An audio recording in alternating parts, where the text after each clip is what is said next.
नमस्कार विद्यार्थी मित्रांनो, आज आपण प्रथम सत्रामध्ये जे आपल्याला 8.1 ते 8.7 हे जे विभाग दिलेले आहेत, या विभागाविषयीची माहिती आपण यापूर्वी घेतलेली आहे. यामध्ये अगदी सुरुवातीला आपण संबंधवाचक म्हणजेच 8.1 मध्ये पृष्ठ क्रमांक 22 वरील षष्ठी विभक्तीच्या संदर्भात जी वाक्य होती ती वाक्य पाहिलेली आहेत. त्यानंतर 8.2 कुत्र असते सप्तमी विभक्ती 24 पृष्ठावर बघा. पहिल्या 8.1 मध्ये षष्ठी विभक्ती, 8.2 मध्ये कुत्र असते म्हणजे कोठे आहे यासाठी सप्तमी विभक्ती कारकार्थ आधारो अधिकरणम. त्यानंतर 8.3 या युनिट मध्ये आपण सहाय्यका पृष्ठ क्रमांक 25 वर आपण तृतीय विभक्तीच्या संदर्भातली माहिती पाहिलेली होती.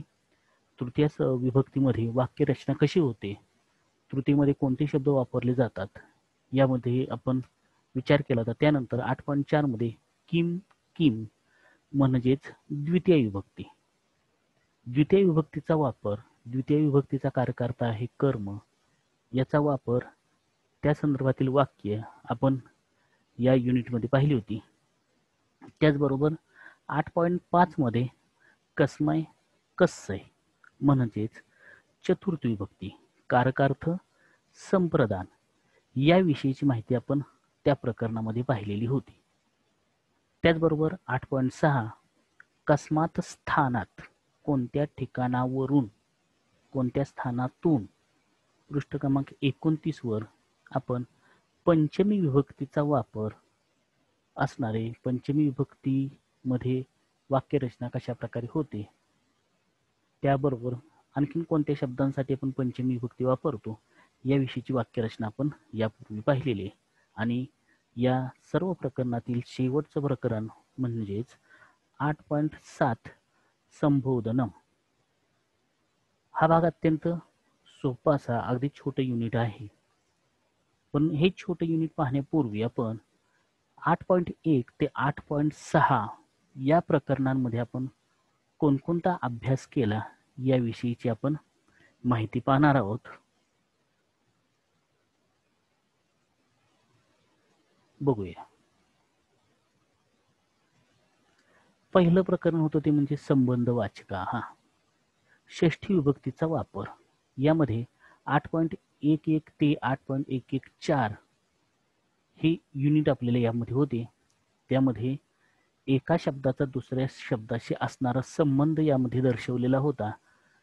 दशरथस्य पुत्रः रामः, रावणस्य पुत्रः मेघनादः, धृतराष्ट्रस्य पुत्रः दुर्योधनः, रामस्य पुत्रः लवः तथा भीमस्य पुत्रः घटोत्कचः. आणि हाच उलटक्रम रामस्य पिता दशरथः, मेघनादस्य पिता रावणः, दुर्योधनस्य पिता धृतराष्ट्रः, लवस्य पिता रामः तथा घटोत्कचस्य पिता भीमः.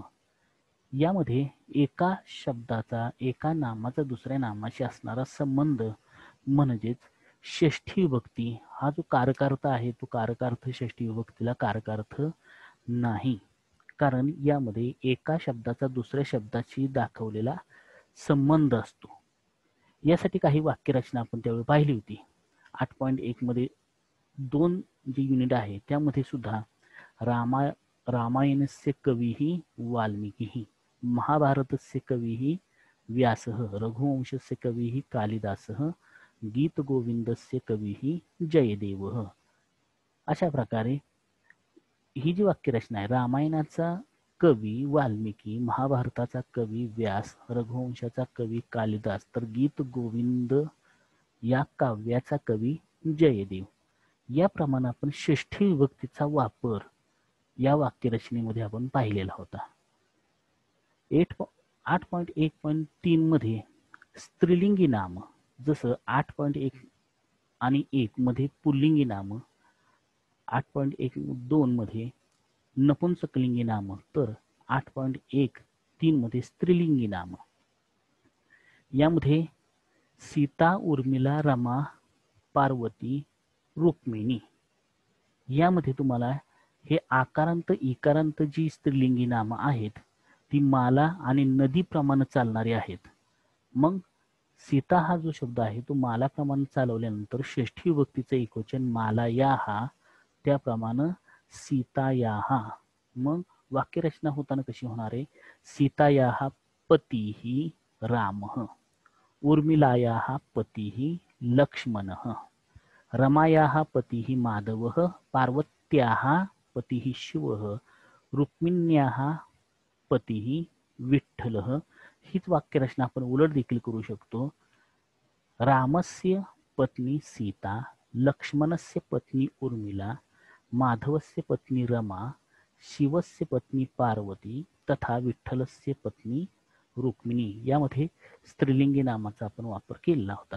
त्याचप्रमाणे तव, मम, अस्मद आणि युष्मद या सर्व नामांचा वापर करून षष्ठी विभक्तीची रूप कशी होतात याविषयीची आपण माहिती पाहिलेली होती 8.1 मध्ये. यानंतर आपण 8.2 मध्ये कुत्र अस्ति म्हणजेच सप्तमी विभक्तीचा वापर कशा प्रकारे होतो. सप्तमी विभक्तीचा कारकार्थ जो आहे तो म्हणजे आधारो अधिकरणम. एखाद्या गोष्टीला एखाद्या गोष्टीने आधार दिला की त्यावेळेला सप्तमी विभक्ती योजावी लागते. जसं की फलम कुत्र अस्ति, फळ कोठे आहे तर फलम वृक्षे अस्ति, कोठे आहे तर वृक्षावर आहे. म्हणून त्या ठिकाणी वृक्ष या शब्दाची सप्तमी वृक्षे असं रूप वापरलेलं आहे. त्याच पद्धतीनं कुपी कुत्र अस्ति, कुपी स्यूते अस्ति. कुपी म्हणजे बाटली, पाण्याची बाटली, तर ती कोठे आहे तर कुपी स्यूते म्हणजे दप्तरामध्ये आहे.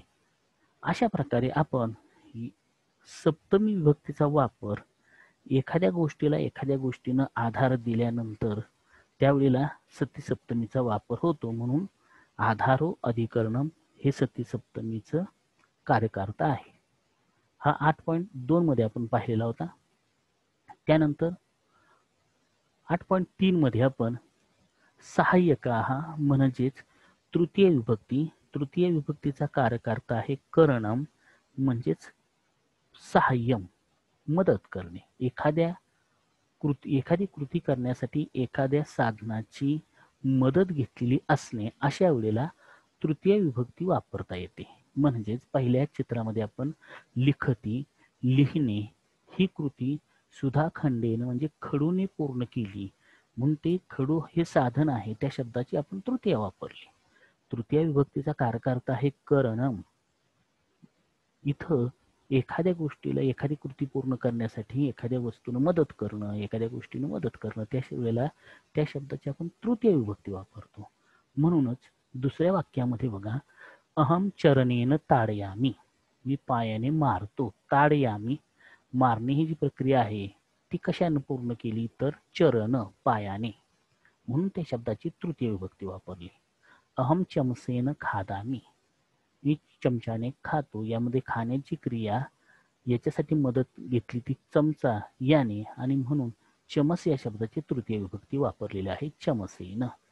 याचप्रमाणे सहा यानेन गच्छती, कशाने जातो तर यानाने जातो. अहम मुखेन वदामी, मी मुखाने बोलतो किंवा बोलते. सा वस्त्रेन मार्जयती, ती कपड्याने पुसते. मर्कटः व्यजनेन विजयती, माकड व्यजनेन म्हणजे पंख्याने, विजयती वारा घालतो. या प्रकारे या चारही चित्रांमध्ये यानेन, मुखेन, वस्त्रेन आणि व्यजनेन हे चारही शब्द जे आहेत त्या तृतीय विभक्तीमध्ये वापरलेले आहेत. आणि शेवट 8.3.3 मध्ये सा मापिकया आ लिखती, मापिका म्हणजेच मोजपट्टी, मोजपट्टीनं ती आखते. मदत कशाची घेतली तर मोजपट्टीची घेतली आणि म्हणून त्या शब्दाची तृतीय वापरली. ही जी रूप आहे ती स्त्रीलिंगी रूप आहेत. 8.3.1 मध्ये पुल्लिंगी, 8.3.2 मध्ये नपुंसकलिंगी, तर 8.3.3 मध्ये स्त्रीलिंगी रूपांचा तृतीयेमध्ये वापर केलेला आहे. कारण यामध्ये या साधनांनी मदत केलेली आहे, जसं की बालिका छुरिकया कर्तयती, मुलगी सुरीने कापते. कापण्याची जी क्रिया आहे ती क्रिया सुरीने पूर्ण केली, सुरीची मदत घेतली आणि म्हणून छुरिका हा जो स्त्रीलिंगी शब्द आहे त्यात छुरिकया हे स्त्रीलिंगी तृतीयेचं एकवचन आहे. माता वेल्लन्या रोटिका हा करवती, आई वेल्लन्नी म्हणजे लाटणे, लाटणीनं रोटी बनवते. इथं वेल्लन्नी याची तृतीय विभक्ती वापरलेली आहे. याच पद्धतीने आपण 8.4 यामध्ये किम द्वितीय विभक्तीचा वापर. द्वितीय विभक्तीचा कारक आहे कर्म. या वाक्यांमध्ये पहिल्या रकान्यामध्ये तुम्हाला प्रश्न दिलेले आहेत, त्याची उत्तर कंसामध्ये दिलेली आहेत. ती कंसामधील उत्तर म्हणजेच द्वितीय विभक्तीचा वापर आहे आणि ते कर्म आहे. बघा, बालकः पुस्तकं पठती, बालकः किम पठती, कंसामध्ये पुस्तक आहे, पुस्तक या शब्दाची द्वितीय विभक्ती वापरलेली. पुस्तकम द्वितीयमध्ये तो शब्द वापरलेला आहे. पुस्तकम पठती. वृद्धः किम धरती, वृद्धः छत्रम धरती, यामध्ये छत्रम द्वितीयमध्ये वापरलेले आहे. तिसऱ्या वाक्यामध्ये शुनकः किम खादती, शुनकः रोटिकाम खादती, रोटिका माला शब्दाप्रमाणे चालणार, माला शब्दाचं द्वितीय विभक्तीचं एकवचन मालाम, म्हणून तिथं रोटिकाम, रोटिकाम खादती. बालिका किम क्षिपती, बालिका कंदुकम क्षिपती, मुलगी काय फेकते तर चेंडू फेकते आणि म्हणून कंदुक या शब्दाची द्वितीय वापरलेली आहे. आता द्रोणी आणि बालिका हे अनुक्रमे इकारांत आणि आकारांत शब्द आहेत. महिला किम नयती, महिला द्रोणीम नयती, द्रोणी म्हणजेच बादली, द्रोणीम नयती. वृद्धा किम पश्यती, वृद्धा बालिकाम पश्यती, बालिका मालाप्रमाणे चालणार, माला शब्दाचं द्वितीयचं एकवचन मालाम, त्याप्रमाणे बालिकाम हे द्वितीयचं रूप. असं आपण 8.4 मध्ये द्वितीय विभक्तीचा उपयोग वाक्यरचनेमध्ये कसा केला जातो याविषयी माहिती घेतली. त्यानंतर 8.5 मध्ये आपण कस्मय कस्सय म्हणजेच चतुर्थी विभक्तीचा वापर. चतुर्थी विभक्तीचा वापर हा करत असताना चतुर्थी विभक्तीचा कारकार्थ माहीत असणं गरजेचं आहे. चतुर्थी विभक्तीचा कारकार्थ आहे संप्रदान.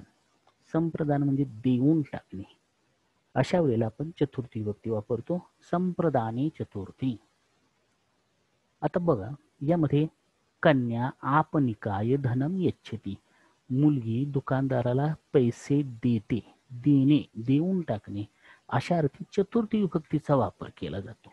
म्हणून ज्याला द्यायचं त्या शब्दाची चतुर्थी. कोणाला द्यायचं, आपनिक म्हणजे दुकानदार, मुलगी दुकानदाराला पैसे देते. त्याचप्रमाणे दुसऱ्या चित्रामध्ये यूयम पठनाय विद्यालयम गच्छतः, तुम्ही वाचण्यासाठी, तर इथं अध्ययनासाठी, पठन वाचणे अध्ययन करणे अशा अर्थाने तो शब्द आहे. पठनाय अध्ययनासाठी, विद्यालयम गच्छत विद्यालयामध्ये जातात. छात्राः शिक्षकायै पुष्पाणि यच्छन्ति, विद्यार्थी शिक्षिकेला फुले देतात. यामध्ये शिक्षिका आकारांत स्त्रीलिंगी मालाप्रमाणे चालणारा मालायै, त्याप्रमाणे शिक्षिकायै. पुष्पाणि यच्छन्ति. आचार्याय नमः, यामध्ये तुम्हाला नमस्कार, आता इथं नमः हे जे अव्यय आहे, नमस्कार असो असो अशा अर्थाचं, ज्याला नमस्कार करावयाचा त्या शब्दाची चतुर्थी विभक्ती योजावी.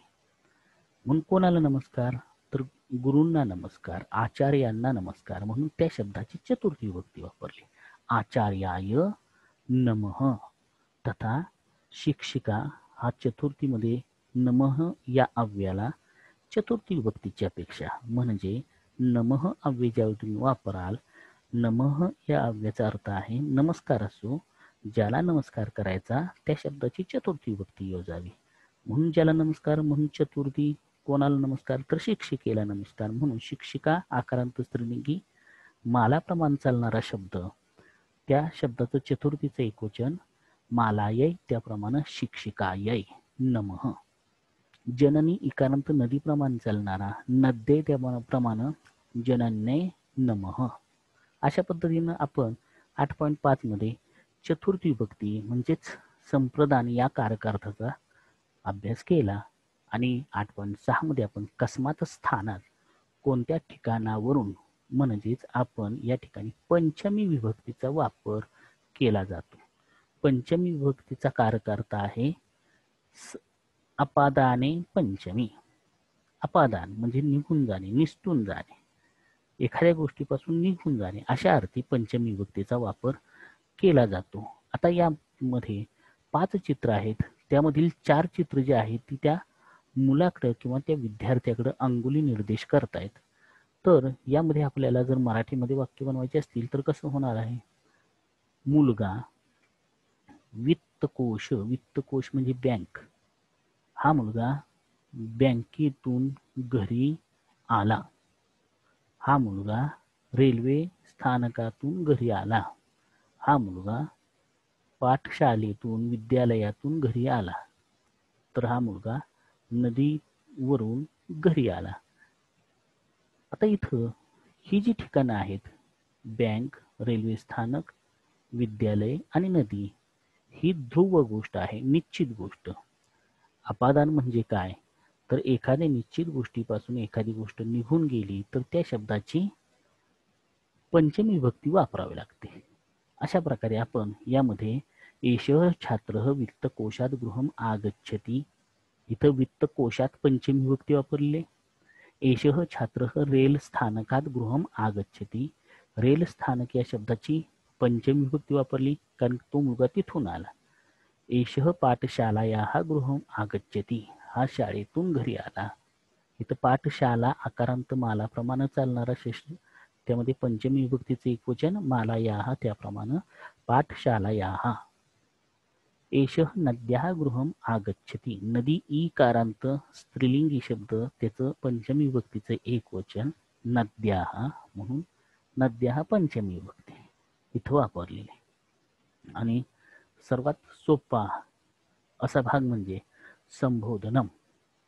हा आपल्या 8.1 ते 8.7 हे जे 7 युनिट आहेत त्यातील संबोधन हा भाग इथं आपण 8.1 ते 8.7 हा भाग आपल्याला प्रथम सत्रासाठी इथे संपणार आहे. तर बघूया संबोधन याचा वापर संस्कृतमध्ये कसा केला जातो. ज्यावेळी आपण एखाद्याला हाक मारतो म्हणजे संबोधतो, त्यावेळेला तो शब्द झाल्यानंतर स्वल्पविराम देणं आवश्यक आहे. कारण की त्या ठिकाणी आपण थांबतो. म्हणजेच रे विनय, इथं बघा विनय यानंतर स्वल्पविराम दिलेला आहे, तिथं आपण थांबायचं आहे. रे विनय कुत्र गच्छसी, ऐ उमेश सम्यक गायसी. बघा या दोन्ही वाक्यांमध्ये रे विनय, ऐ उमेश यामध्ये रे, ऐ हे संबोधन वाचक शब्द आहेत. आपण जसं मराठीमध्ये म्हणतो अरे, अग, अहो, ज्या पद्धतीने शब्द वापरतो त्याप्रमाणे संस्कृतमध्ये रे, आई, रे या शब्दाचा अर्थ आहे अरे. आई, आई हा जो शब्द आहे तो अनेक ठिकाणी आपण वापरतो. अग, अहो, अरे अशा अर्थाने तो अनेक ठिकाणी आपल्याला वापरताना संस्कृत वाक्यरचनेमध्ये पाहायला मिळतो. बघा रे विनय कुत्र गच्छसी, अरे विनय कुठे जातोस. ऐ उमेश, अरे उमेश सम्यक गायसी, सम्यक म्हणजे चांगले किंवा योग्यच गायलास. त्यानंतर दुसऱ्या 2 चित्रांमध्ये बघा, इथं भो हो, पहिल्या चित्रामध्ये आपण रे, दुसऱ्या चित्रामध्ये ऐ हे संबोधनवाचक शब्द आपण पाहिले. तर या दोन्ही चित्रांमध्ये संबोधनवाचक जे शब्द आहेत ते भो हो किंवा हे जे संबोधनवाचक शब्द आहेत बघा. भो हो याचा अर्थ देखील अहो अशा अर्थानं, हा आदरार्थी सुद्धा वापरला जातो अथवा अनेक वचनी शब्द असताना देखील वापरला जातो. भो छात्राः, अरे विद्यार्थ्यांनो, यूयम उत्तराणी लिखत, तुम्ही उत्तरे लिहा. इथं बघा की प्रत्येक संबोधन झाल्यानंतर स्वल्पविराम देणं अपरिहार्य, देणं आवश्यकच आहे. भो छात्राः, यूयम उत्तराणी लिखत, तुम्ही उत्तरे लिहा. हे महिलाः, तो आपणिक जो आहे, वस्त्रे विकणारा कापड विक्रेता जो आहे, तो महिलांना म्हणतोय की हे महिलाः, अहो महिलांनो, आपणम अत्र, अत्र आपणम, येथे दुकान आहे, या ठिकाणी दुकान आहे. अशा पद्धतीने या 4 वाक्यांमध्ये संबोधनाचा कसा वापर केलेला आहे ते आपण पाहिलं. आणखीन 2 वाक्य बघा. हे देव अहम नमामि. हे देव, इथं हे भो ही जी संबोधन वाचक आहेत ती कशी वापरली आहेत हे आपल्याला इथं लक्षात येईल. हे देव अहम नमामि, हे देवा मी नमस्कार करतो. भो मिथिले, मिथिला नावाची जी विद्यार्थिनी आहे तिला ही मुलगी म्हणते बघा, भो मिथिले, अग मिथिले. आता इथं भो, इथं अहो या शब्दाच्या ऐवजी अग म्हणजेच संबोधनवाचक जे शब्द आहेत ते वाक्यरचनेमधील भाव लक्षात घेऊन, आशय लक्षात घेऊन आपण त्यांचा अर्थ करणं अपेक्षित आहे. काही ठिकाणी भो हो याचा अर्थ अहो, तर काही ठिकाणी अग, अरे असा देखील केलेला पाहायला मिळतो. भो हो मिथिले अपि आवाम केला वह. हे मिथिले अपि, अपि हे अव्यय आहे. या वाक्याच्या बाबतीमध्ये सूचना लक्षात ठेवा. अपि हे अव्यय जर वाक्याच्या सुरुवातीला आलं तर वाक्य प्रश्नार्थक होते, म्हणून हे वाक्य प्रश्नार्थक झालंय बघा. प्रश्नार्थक सर्वनाम वापरलं नाही तरी सुद्धा. अपि आवाम केला वह, आपण दोघे खेळूयात का. अशा प्रकारे आपण आज इथं संबोधन या विभक्तीचा वापर वाक्यरचनेमध्ये कसा केला जातो याविषयीची माहिती आपण पाहिलेली आहे. तसेच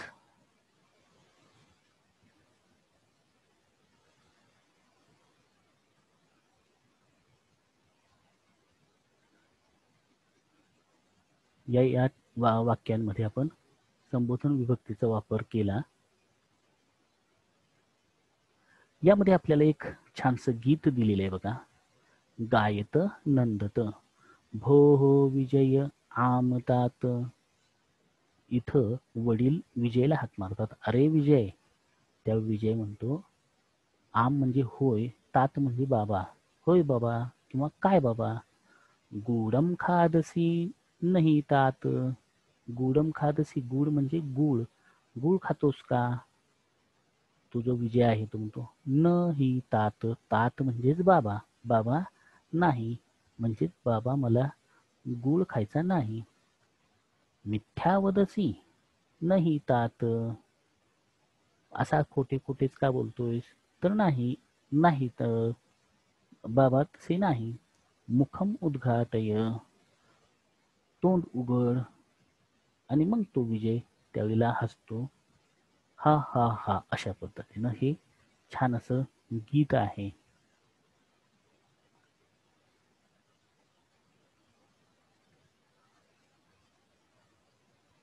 त्यानंतर यावर एक भाषा अभ्यास आहे. भाषा अभ्यास कसा आहे बघा. 1 2 3 4 वाक्य बघा. टिंब टिंब कदा आगच्छसी. हे उदय, उदय या शब्दानंतर स्वल्पविराम देणं गरजेचं. हे उदय कदा आगच्छसी. रे विनीता, स्वल्पविराम द्यायचा. शीघ्रम लिखसी खलू. भो हो बालकः, बालकः या शब्दानंतर स्वल्पविराम.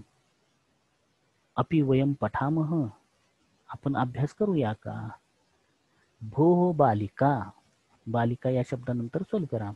या 4ही वाक्यांमध्ये ज्यावेळेला आपण संबोधनाची रूप वापरणार आहोत त्यावेळेला प्रत्येक शब्दानंतर आपण स्वल्पविराम देणं आवश्यकच आहे.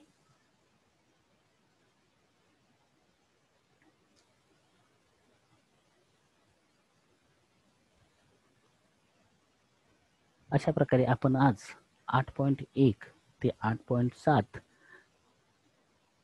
द्वितीया, तृतीया, चतुर्थी, पंचमी, षष्ठी आणि सप्तमी, त्याचबरोबर संबोधन या विभक्त्यांचा आपण थोडक्यात परिचय करून घेतलेला आहे. धन्यवाद.